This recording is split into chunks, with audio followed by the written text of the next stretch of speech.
Hello friends, Makar Sankranti आ रही है और मकर संक्रांति पर तिल के लड्डू न बनाएं ऐसा कैसे हो सकता है। आज मैं तिल के लड्डू की वीडियो आपके साथ शेयर करने जा रही हूँ। तिल चाहे सफ़ेद हो चाहे काला तिल हो, दोनों ही हमारी हेल्थ के लिए बेनिफिशियल होते हैं। हार्ट के लिए, बीपी कंट्रोल के लिए तो अच्छे होते ही हैं, साथ ही ये कैल्शियम से भरे होते हैं, इसलिए हमारी बोन्स के लिए भी बहुत ही अच्छे होते हैं। अगर घर में कोई बच्चा है या बुजुर्ग है, उनको तो हमें तिल के लड्डू या तिल से बनी हुई चीज़ें ज़रूर देनी चाहिए। गर्म तासीर होने के कारण हम इन्हें पूरे साल भर या गर्मियों में नहीं खा सकते, इसलिए सर्दियों में जितना हो सके आप अपनी डाइट में तिल को यूज करें। आज मैं तिल के लड्डू की वीडियो शेयर करने जा रही हूँ और इन्हें बनाना बहुत ही आसान है। आइए वीडियो शुरू करते हैं। यहाँ पर मैं आधा किलो खोए से तिल के लड्डू बनाऊंगी, इसलिए मैंने उसमें डालने के लिए 250 ग्राम नाप कर के तिल लिए हैं। ये सफ़ेद तिल हैं और इनको सबसे पहले हमें एक थाली में लेकर के एक बार हाथ निकाल लेना है, साफ़ कर लेना है, ताकि इनमें कोई कंकड़ हो या मिट्टी वगैरह हो उनका पता चल जाएगा। मैंने तिल को अच्छे से साफ़ कर लिया, उसके बाद मैंने इसे एक कढ़ाई में निकाल लिया है। अब कढ़ाई को हमें गैस पर हाई फ्लेम पर रख देना है और एक स्पैचुला की हेल्प से तिल को चलाते हुए हमें हल्का सा रोस्ट करना है। जैसे ही कुछ तिलों का हल्का सा गोल्डन ब्राउन कलर होगा, हमें गैस को बंद कर देना है।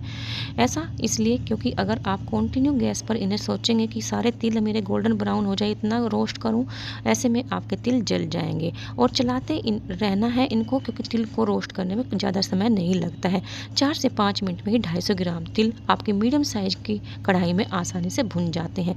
जैसे ही इनका हल्का सा कलर चेंज हो, आपको कुछ तिल इसमें गोल्डन ब्राउन दिखाई दे, आपको गैस को बंद कर देना है। ये देखिए मेरे तिलों का हल्का सा कलर चेंज हो चुका है, कुछ गोल्डन ब्राउन हो चुका है, कुछ सफ़ेद ही है। सारे तिल पूरे गोल्डन ब्राउन नहीं हो पाते हैं, इसका मतलब है मेरा तिल रोस्ट हो चुका है। अब मैं गैस को बंद कर दूंगी।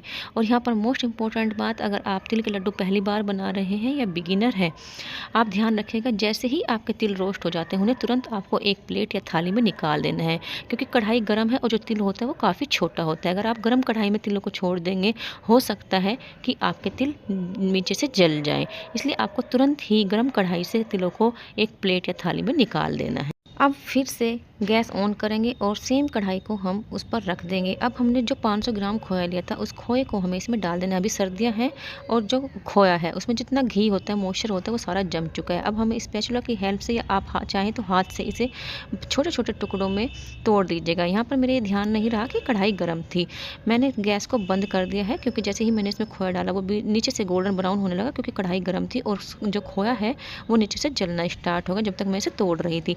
मैंने गैस को बंद कर लिया। सबसे पहले हमें इसे खोए को छोटे छोटे पीस में तोड़ लेना है। जैसे ही मैंने इसे तोड़ लिया, उसके बाद मैंने गैस को फिर से ऑन किया और स्लो टू मीडियम फ्लेम पर, क्योंकि कढ़ाई मेरी गर्म है इसलिए स्लो टू मीडियम फ्लेम पर हमें इसे चलाते हुए रोस्ट करना है। ध्यान रखें मावे का कलर चेंज ना होने पाए, क्योंकि जो तिल के लड्डू होते हैं वो अगर आप मार्केट से लेने जाएंगे वो देखने में सफ़ेद होते हैं, ब्राउन नहीं। इसलिए कोशिश कीजिएगा, आपको मावे को इस तरह से भूनना है कि इसका कलर भी चेंज ना होने पाए और इसके अंदर जो कच्चापन है वो ख़त्म हो जाए। दूसरी चीज़ है, जो इसके अंदर मॉइस्चर है वो भी ख़त्म हो जाए, ताकि हमारे लड्डुओं की सेल्फ लाइफ बढ़ जाए, उनका टेस्ट भी आए और वो लंबे समय तक चले। आप देख सकते हैं जब मैंने कढ़ाई में खोया डाला था ये कितना हार्ड था, क्योंकि इसमें जो फैट था वो सारा जम चुका था और अभी विंटर से इसके कारण वो और भी ज़्यादा हार्ड हो गया था। होता है, हीट मिलती है उसको, वो मेल्ट होना शुरू हो जाता है, जिसके कारण जो हमारा खोया होता है वो भी लिक्विडी सी कंसिस्टेंसी में आ जाता है और उसके बाद ये कढ़ाई में चिपकना शुरू हो जाता है। और लेकिन स्टार्टिंग में जब ये चिपकता है, अगर आप उसे अच्छे से नहीं खुरचेंगे, नहीं निकालेंगे, वो तुरंत ही गोल्डन ब्राउन हो जाता है, क्योंकि कढ़ाई गर्म होती है। लेकिन जब ये रोस्ट हो जाता है, आप देखेंगे कि अगर बाई चांस ये नीचे लग जाता है, एक तो ये जलेगा नहीं और दूसरी बात है इसकी पहचान होती है कि ये तुरंत ही निकल जाता है, यानी कि कढ़ाई छोड़ने लगता है। जब ये कढ़ाई छोड़ने लगता है रोस्ट करते हुए, समझिए कि आपका जो खोया है वो रोस्ट हो चुका है। और ये देखिए मेरा खोया अब कढ़ाई छोड़ने शुरू कर दी है, कढ़ाई में लग नहीं रहा है। इसका मतलब है कि ये भुन चुका है और मैंने स्लो फ्लेम पर लास्ट में इसे रोस्ट किया था, क्योंकि ये कढ़ाई में चिपकना शुरू हो गया था और मुझे इसका कलर चेंज नहीं करना है, इसलिए मैंने इसे स्लो फ्लेम पर ही भूना है। आप खोए की कंसिस्टेंसी इस समय देख सकते हैं किस तरह से ये एक पेस्ट की तरह बन गया है। लिक्विड पेस्ट भी नहीं है और गाढ़ा भी नहीं है, लेकिन एक पेस्ट की तरह बन चुका है। अब ये कढ़ाई छोड़ रहा है, इसलिए मैं गैस को बंद कर दूंगी।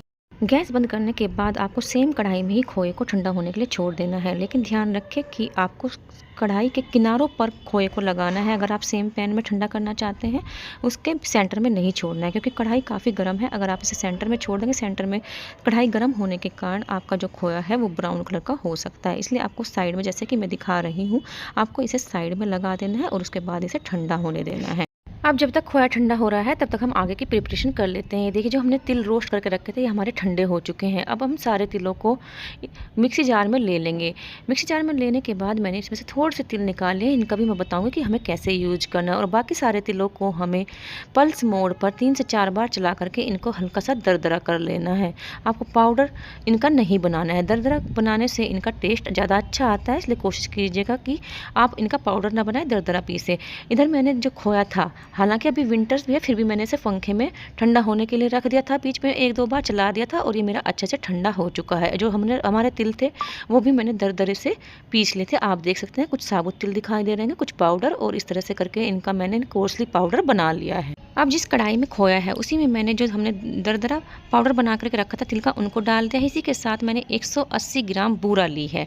अगर आपके पास बूरा नहीं है, आप खांड ले सकते हैं, या अगर चीनी है, चीनी का मिक्सी जार में पाउडर बना करके भी ले सकते हैं, लेकिन बूरा से इसका टेस्ट बहुत ही अच्छा आता है। इसलिए अगर आपके पास बूरा नहीं है, आप चीनी की तगार बना लीजिएगा और तगार का यूज कीजिएगा, उससे इसका टेस्ट बहुत ही अच्छा आएगा। अब हमें इन तीनों को मिक्स करना है। और ध्यान रखिए, मैंने यहाँ पर सारी जो बूरा ली थी वो मिक्स नहीं की, उसमें से 10-20 ग्राम के लगभग मैंने बचा ली है। अब मैं कलछी से अच्छे से मिक्स नहीं कर पा रही थी, इसलिए मैंने हाथों में थोड़ा थोड़ा सा मिक्सचर लिया और उसे हथेली से रब करना शुरू कर दिया, ताकि इसमें गांठें न रहे और जो हमने मिठास डाली है, बूरा डाली है, वो अच्छे से खोए में और तिल में मिक्स हो जाए। तीनों चीज़ों को प्रॉपरली मिक्स होना जरूरी है। जैसे ही ये अच्छे से मिक्स हो गया, उसके बाद सबसे पहले आपको टेस्ट करना है और अपने टेस्ट के अकॉर्डिंग इसमें मिठास को एडजस्ट कर लेना है। मैंने जो 10-20 ग्राम बूरा बचाई थी उसको भी इसमें डाल दिया। इस तरह से करके टोटल इसमें 500 ग्राम खोया था, जिसमें मैंने 250 ग्राम तिल डाले हैं और 180 ग्राम बूरा डाली है।